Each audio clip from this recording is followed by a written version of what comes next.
आज से 20 साल पहले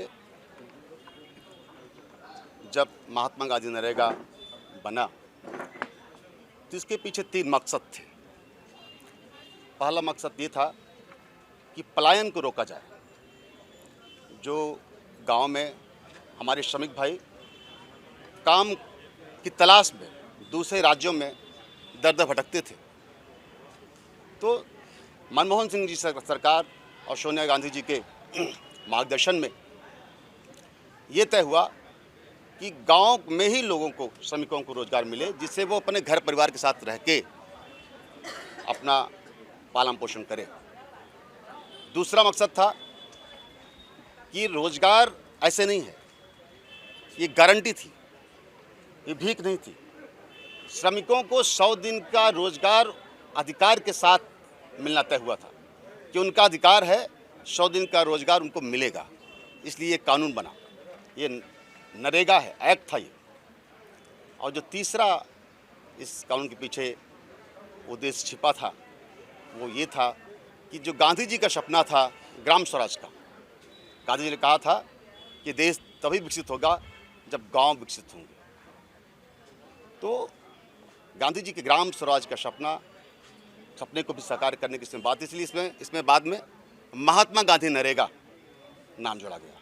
3 महत्वपूर्ण उद्देश्य: महात्मा गांधी का ग्राम स्वराज का सपना, 100 दिन के रोजगार की गारंटी, और तीसरा पलायन रोकना।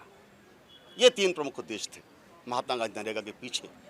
लेकिन जिस तरह से मोदी सरकार ने एक साजिश के तहत इस कानून से महात्मा गांधी का नाम हटाया है, इससे उनकी सोच, जो उनके पीछे, इस कानून के पीछे जो सोच छिपी है, वो सोच ये है, बहुत स्पष्ट है कि महात्मा गांधी से कितनी नफरत करते हैं। और ये बनाया विकसित भारत जी राम जी। सोच क्या है? सोच इस देश के भाईचारे को, इस देश के सांप्रदायिक सद्भाव को खत्म करने की सोच है। और महात्मा गांधी के विचार से जो लोग चलते हैं, जो लोग बापू के विचार, बापू के सिद्धांत से चलते हैं, बापू के विचार, बापू के सिद्धांतों में यकीन करते हैं, उस विचार को मारने की कोशिश है। इसी विचारधारा ने, इसी भाजपा की संघ की विचारधारा ने महात्मा गांधी की हत्या की थी। और आज इस तरह का कानून जिसमें महात्मा गांधी का नाम हटाया गया, ये गांधी के विचारों को मानना चाहते हैं। लेकिन मोदी सरकार ये ना भूले कि आपकी विचारधारा ने, संघ की विचारधारा ने महात्मा गांधी की हत्या तो कर दी, लेकिन महात्मा गांधी का जो विचार है, जो उनके आदर्श हैं, न केवल भारत, दुनिया में महात्मा गांधी के विचार, सोच और सिद्धांत नेतृत्व कर रहे हैं। न केवल भारत का, महात्मा गांधी की सोच, विचार और आदर्श इस दुनिया का नेतृत्व कर रहे हैं। आप देखिए, बराक ओबामा से लेकर किसी भी छोटे देश में जाइए, हर जगह, हर देश का नेता जब भारत आता है तो सबसे पहले राजघाट जाता है, गांधी को नमन करता है, उनको याद करता है।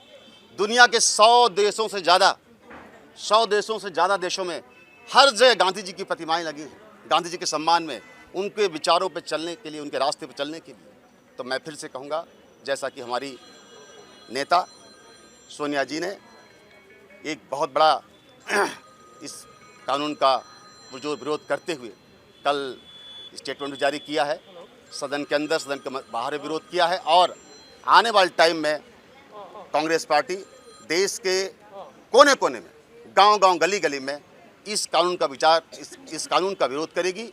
उद्देश्य ये है कि कुछ भी हो जाए, हम इस तरह के कानूनों की वजह से गांधी के विचार को, गांधी के संकल्प को, गांधी के आदर्शों को नहीं मिटा सकते।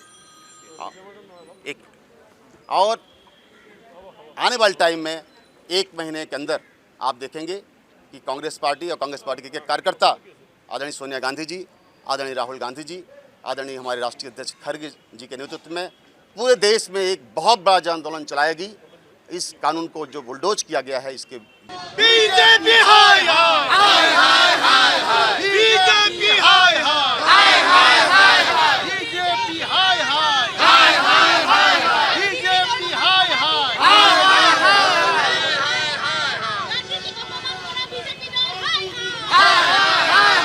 बापू हम शर्मिंदा हैं, तेरे कातिल जिंदा है। बापू हम शर्मिंदा हैं, तेरे कातिल जिंदा है।